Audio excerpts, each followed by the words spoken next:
Assalamualaikum warahmatullahi wabarakatuh. Bertemu lagi bersama Ibu Isandayani dalam pelajaran matematik kelas 9. Oke, kita di minggu ini masih di bab 4. Nah, bab 4 ini adalah materi yang keempat di transformasi.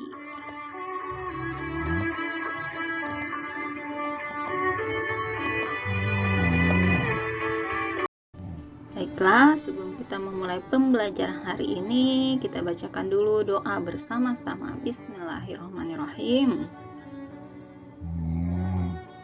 Doa selesai. Oke, kita lanjut ke materi keempat di bab transformasi ini. Sebelumnya kita sudah membahas tentang translasi, refleksi, dan rotasi. Nah, yang terakhir adalah dilatasi. Nah, apa itu dilatasi? Nah, sebelum kita membahas dilatasi, kita lihat dulu contoh gambar-gambar berikut.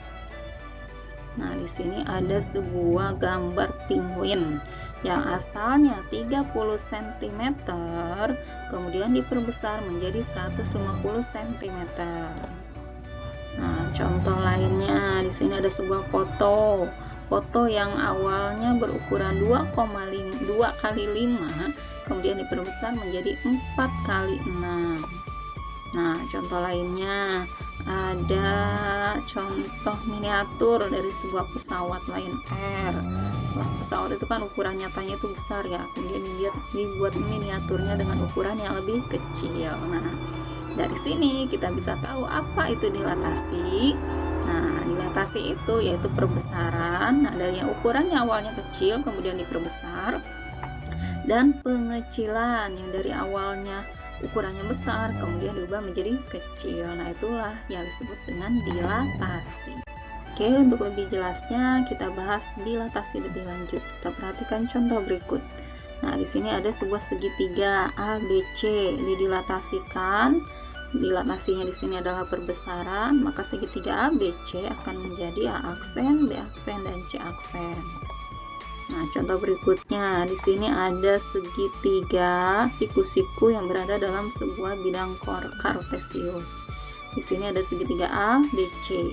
Nah, di sini dia mengalami dilatasi perbesaran dan pengecilan.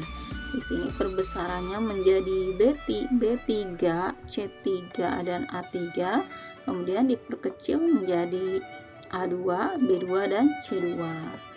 Nah, jadi dilatasi itu yaitu suatu transformasi yang mengubah ukuran, diperbesar atau diperkecil suatu bangun tapi tidak mengubah bentuk bangunnya.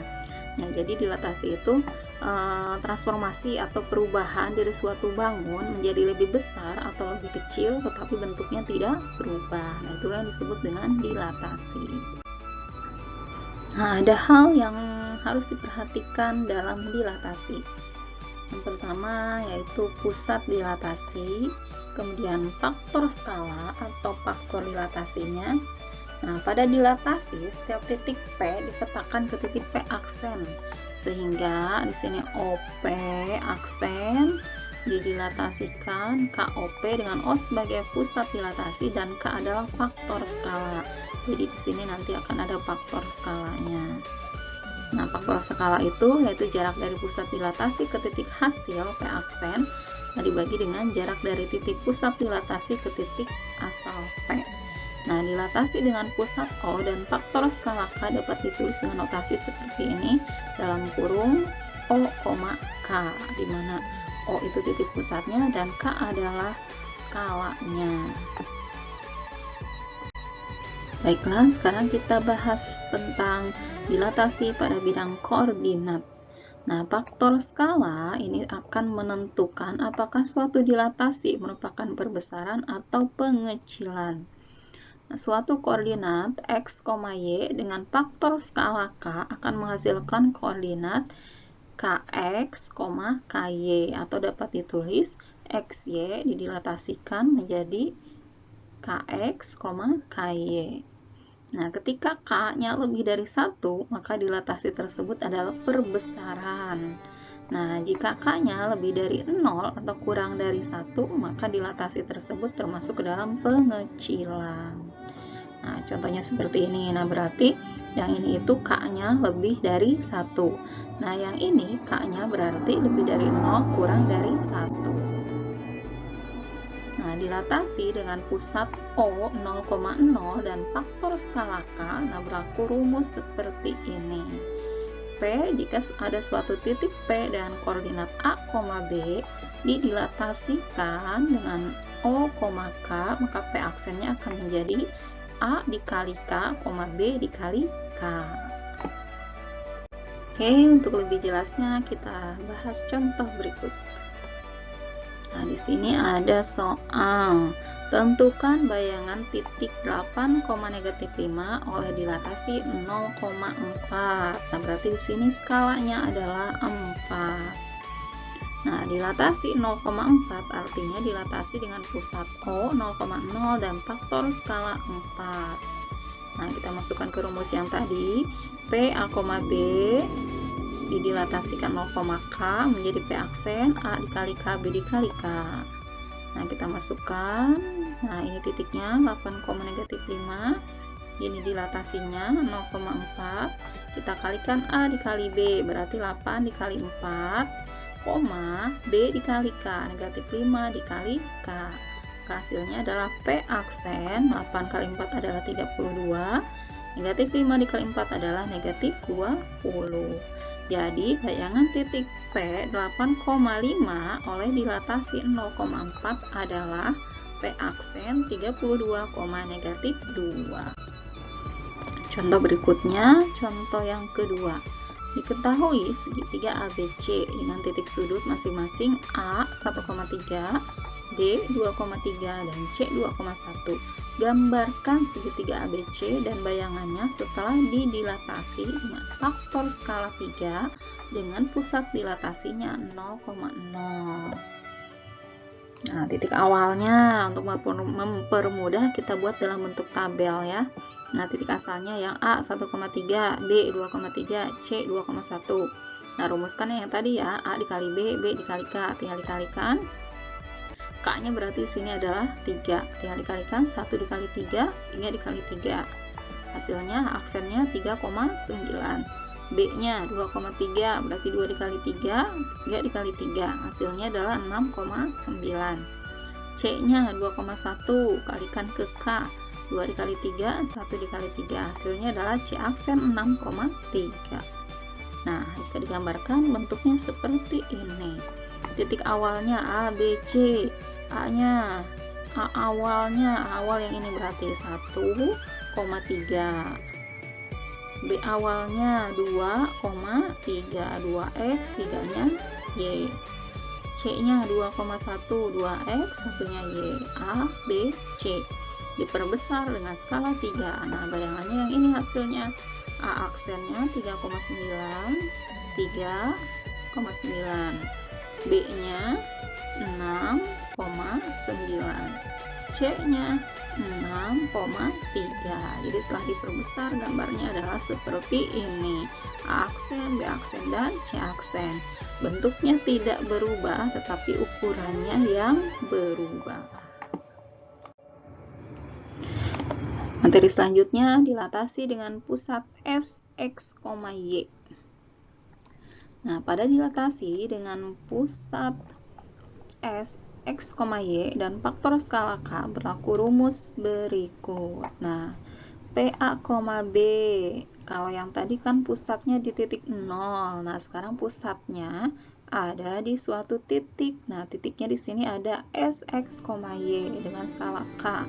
Nah, maka rumusnya menjadi P aksen K dikali A dikurangi X ditambah X, kemudian KB dikurangi Y ditambah Y. Untuk lebih jelasnya, kita lihat contoh berikut. Contoh yang pertama, tentukan bayangan titik 8,5 oleh dilatasi S 6,9,2. Nah, dilatasinya berarti S 6,9,2, artinya dilatasi dengan pusat S di titik 6,9 dengan faktor skalanya yaitu 2. Nah, kita masukkan ke rumus yang tadi. Nah, tinggal dimasukkan titik koordinatnya 8,5. ini dilatasinya S 6,9, skalanya adalah 2. Masukkan ke rumus yang ini, 2 dikali A dikurangi X, A nya 8, X nya 6, berarti 8 dikurangi 6 tambah X, X nya adalah yang ini 6, koma 2, 2 nya adalah K, kemudian B dikurangi Y, B nya adalah 5, Y nya adalah 9, 5 dikurangi 9 ditambah Y nya adalah 9. Nah hasilnya P aksen 8 dikurangi 6 adalah 2, 2 dikali 2 adalah 4, jadi 4 tambah 6. 5 dikurangi 9 adalah negatif 4, negatif 4 dikali 2 adalah negatif 8 ditambah 9. Kita jumlahkan, 4 ditambah 6 adalah 10, negatif 8 ditambah 9 adalah 1. Jadi bayangan dari titik P 8,5 oleh dilatasi X 6,9,2 adalah P aksen 10,1. Jadi tinggal dimasukkan ke rumus. Nah, contoh berikutnya. Contoh yang kedua, titik A aksen 18,31 adalah hasil dilatasi dari titik A negatif 6,3 dengan pusat dilatasi S 0,10 dan faktor skalanya K. Tentukan faktor skala K. Nah, sekarang kita nyari faktor skalanya. Titik bayangannya ada, aksennya 18,3, titik awalnya negatif 6,3. Nah, tinggal mencari skalanya. Nah, rumus awal itu seperti ini ya. Nah, rumus awalnya seperti ini. Nah, kita masukkan titik-titik yang sudah ada. Titik yang ada berarti ini negatif 6,3. Kemudian pusatnya di 0,10. K-nya belum diketahui. A aksennya, yang ini A aksennya. A-nya negatif 6, X-nya 0, masukkan, koma, ditambah 0, K-nya belum diketahui, B dikurangi Y, B-nya yang ini 3, Y-nya adalah 10, ditambah Y, Y-nya 10. Aksen, negatif 6 dikurangi 0 adalah negatif 6, negatif 6 dikali K, negatif 6K, kemudian yang ini, 3 dikurangi 10 adalah negatif 7, berarti negatif 7K ditambah 10. Nah, diketahui A aksennya itu 18,31. Negatif 6K sama dengan 18. Nah, berarti ini itu adalah yang ini ya, negatif 6K sama dengan 18. Berarti K 18 dibagi negatif 6 adalah negatif 3, atau nah negatif 7K ditambah 10 sama dengan 31. Jadi yang ini itu A nya, yang ini B nya. Negatif 7K ditambah 10 sama dengan 31. Ya, 10 nya kita pindahkan ke ruas kanan menjadi negatif. 31 dikurangi 10 adalah 21. 21 dibagi negatif 7, hasilnya adalah 3. Jadi K-nya sama, mau menggunakan yang sebelah kiri atau sebelah kanan hasilnya sama, yaitu negatif 3. Jadi skalanya adalah negatif 3. Oke, tadi kita sudah membahas tentang dilatasi dengan titik pusat 0,0 dan dilatasi dengan titik pusat S, X, Y.